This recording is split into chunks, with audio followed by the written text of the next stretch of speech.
Honestly, I'm exhausted, man. I am exhausted. Um, a few days ago, I came upon an article being pushed by the social media account of a newspaper in the UK. The article was written for one of their related online publications, Indie 100. The headline in the tweet was, "The moon should be privatized to wipe out poverty on Earth, economists say."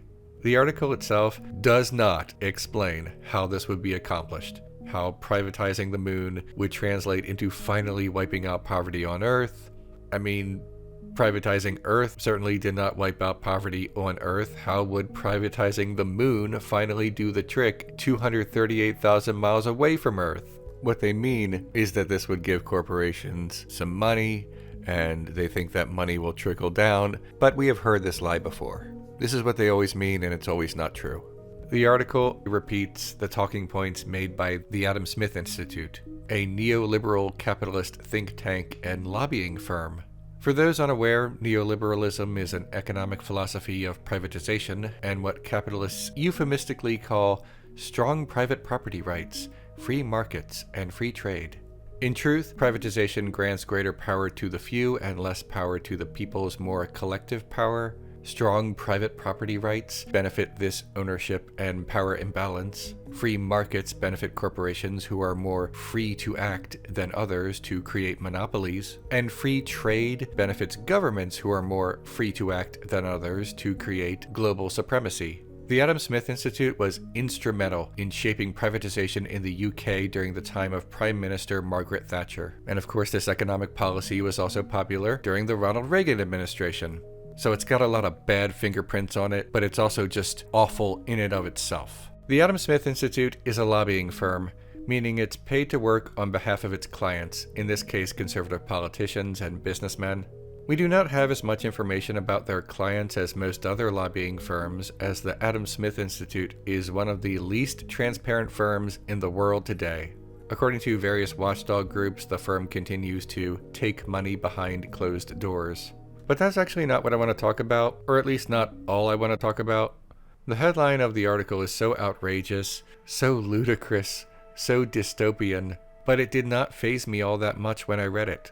I had grown accustomed to news stories having this particular flavor, this feeling that at least the headline of the article could have been satire. I remarked on social media, if all the most thoughtful sci-fi cyberpunk novelists got together from time to time to brainstorm, and one of them said, what about in the year, 2022, they try to privatize the moon, they would all start laughing and revoke Philip's membership.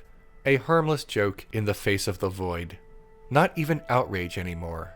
Former President Donald Trump recently launched a social media app designed to compete with Twitter. Trump was infamously banned from Twitter after countless lies and other abuses of the platform, given a free pass for years because of the traffic he drove to the website. Twitter found his lies valuable. Finally, one lie became too dangerous and the employees rose up and made demands of management, which management reluctantly acquiesced once Trump was mere days away from no longer being president anyway. Twitter had extracted enough value from Trump and did the right thing after it was too late. To get around accountability for incredibly dangerous and catastrophic dishonesty, he made an app called Truth. On Martin Luther King Day last month, the FBI tweeted a memorial for Dr. King, quoting the famous civil rights leader and stating that this MLK Day and every day, the FBI is there to protect communities. This is despite the FBI's history with Dr. King, not to mention the FBI's pattern of being quite threatening to the very communities Dr. King advocated for. Now, these are only 3 recent examples of this bizarre pattern of statements, headlines, articles, entrepreneurial endeavors, and propaganda that feels like satire. This is becoming so common that there is a shared joke for it, not The Onion, a reference to the satirical newspaper and media company. Is law enforcement trying to get you to snitch on your former lover on Valentine's Day? Not The Onion. An editorial in the Washington Post with the headline, Wars Make Us Safer and Richer? Not The Onion. This term gets misused because not every unusual story resembles satire, because satire generally aims to ridicule pervasive attitudes. A headline that is merely funny does not resemble satire. It only resembles satire if the story appears to skewer or defame the attitudes inherent in the story, but is actually meant sincerely. A reverse satire. An article stating, for all intents and purposes, that a benefit to the United States' complicity in Saudi Arabia bombing Yemen and the subsequent massive civilian casualties is that gender politics have changed. The crisis of this massacre has demanded more of women. Although not explicitly stated, the implication is that by assisting in the bombing of civilians in Yemen, we really are spreading our values to the Middle East. The early propaganda of the so-called war on terror that actually exists to secure economic interests in the region. Capitalism, as well as the media that reinforces it, the businesses that extol it, and the neoliberal democracies that prop it up, has become so monstrously inhuman that our lives now feel like satire. And when our lives feel like satire, our lives begin to feel inauthentic. We are living under late-stage capitalism, but we have been living under it for so long, we are no longer expecting it to be almost over, as is implicit in the name. Instead, we have been hypnotized by capitalist realism into being comfortable with this status quo, hypnotized into believing that this is normal. We are living in a post-satire, and some of us are simply not comfortable and are not willing to accept this as normal.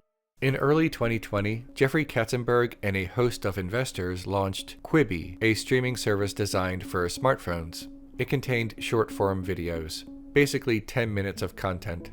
All the major studios and telecommunications corporations wanted in on this project. The Walt Disney Company, NBC Universal, Sony, Time Warner, Viacom, BBC, ITV, MGM, Lionsgate, not to mention venture capitalists like Madrone Capital and banks like JP Morgan Chase and Goldman Sachs. In hindsight, we are all laughing at this because Quibi failed in less than a year, but Quibi did have massive backing, and it's not hard to understand why, at least superficially.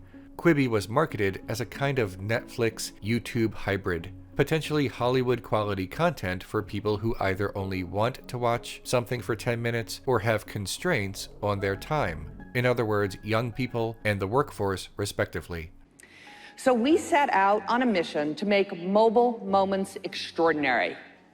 But what does that actually mean? It means creating a technology platform optimized for people on the go and giving them a great entertainment experience in those in-between moments throughout the day. The time you spend waiting for a doctor's appointment, taking a break from work. If you work full-time, you may have a break in the middle of your workday, or you may not. But even if you do, it's usually not that long. It's long enough for you to eat your lunch, read the front page article in the newspaper, or watch one YouTube video. And you better choose wisely, because that's your only break. And if you try to watch something at your desk to gain some small respite from the workday, your boss will call you a time thief. Quibi wanted to take advantage of that by providing a regular series for workers to watch, one lunch break at a time. This was not the only target demographic, but this was definitely part of the equation. Not only for lunch breaks, but other instances predicated on the constraints on our time, because we work too much. Premium storytelling in episodes 4 to 10 minutes in length, so you can watch on the go, wherever you go. There is always time for Quibi. It's content meant to be consumed on the go. It fits into any moment of your day. We don't always have enough time to relax at home, only time to sleep, so we crave something to do. If we can only fit in that necessary something during long lines at the bank and waiting rooms, then those are our only options. Another fundamental issue with mobile viewing is simply finding something to watch, fast. Quibi's use case is on-the-go moments, those times when we've got just 5 or 10 minutes throughout the day. Everything has been commodified, including time. For centuries, novels have been told and written in chapters that were between 20 and 40 pages long. And that's because people read about a page a minute, and after 30 minutes, our eyes get tired. Frequently today, people don't have that kind of time, and no author wants readers to stop in the middle of a chapter. So Dan Brown came along and wrote the Da Vinci Code. It's 464 pages long, and it actually has 105 chapters. On average, each chapter was less than 5 pages long. So if you only had 5 minutes, you could read a whole chapter. And you can see why this is appealing to corporations. Capitalism does not break us free from our misery. Instead, it finds new ways to make us comfortable with our misery. So as Rob said, Quibi doesn't just offer creators a new way to tell stories, it offers advertisers a new way as well. A premium, brand-safe platform that targets the millennial audience during their lean-forward, on-the-go moments. Living in this post-satire presents us with a unique challenge: noticing the satire. That might sound easy at a glance, but every inauthenticity feels so embedded in our lives because the world we live in did not happen overnight.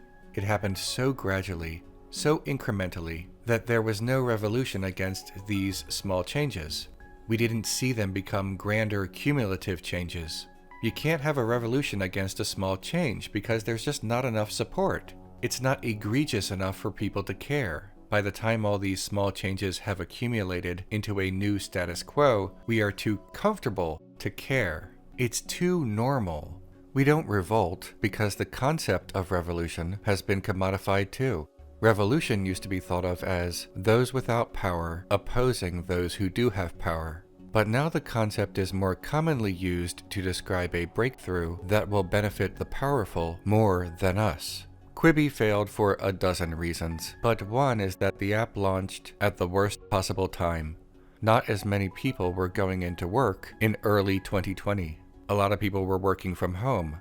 The constraints on our time during work changed temporarily, and people would often choose something better or more significant for entertainment when given the choice. I want to be clear, I'm not pining for an earlier time when technology was not as advanced, or a bygone era in which some people had fewer rights. I'm not a traditionalist, or a conservative, or a primitivist. It is not technology that has done this, but how we have shaped the world. Short-form videos are fine, in and of themselves. You are watching one right now, but it's not all you want. In the end, you don't want content about why the world must change. You want the world to change, for life to be better. My point is not that the past was better. My point is that the future did not have to be this.